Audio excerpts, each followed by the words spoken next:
Paulo Henrique Machado shares some of his most cherished memories. Images of a life spent here in this room, mostly confined to his bed, for 43 years. Paulo Henrique is paralyzed from the waist down. He breathes with the help of a respirator. As an infant, he contracted polio and was sent to live in the hospital. Some of those years in the dreaded iron lung, like these. It was the 1970s before vaccines eradicated polio in Brazil. That's Pedro. Back then it was him and me. We were very close. He was my best friend. Children with serious infections were sent to the Clinicas hospital in Sao Paulo, with little hope of survival. There were 9 of them here with Paulo Henrique.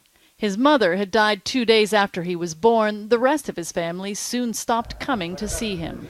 The polio ward was his home, the staff and fellow patients, his family. It was a wonderful time. I'll never forget it. Even though most of our friends are no longer with us, I never stopped dreaming about them.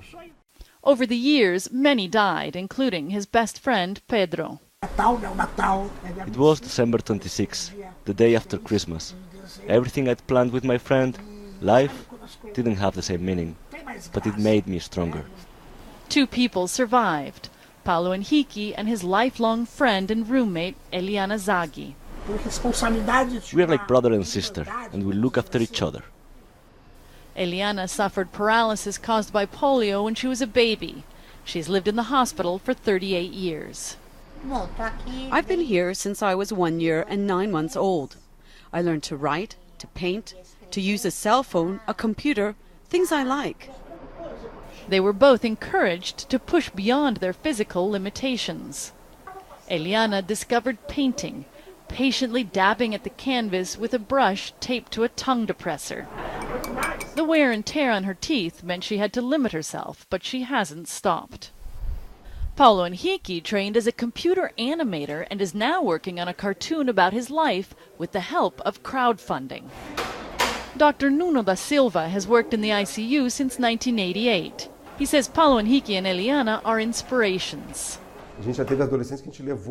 We've had young patients that we've taken to their room. They're examples to show that it isn't the end of the world.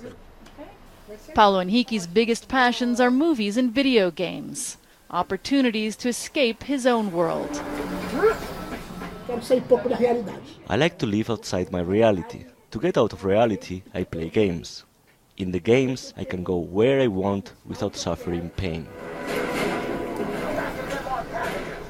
He tells us that soon video games are going to take him out into the real world. A rare trip outside the hospital walls to visit a video game convention. A trip we don't want to miss. Shasta Darlington, CNN, Sao Paulo.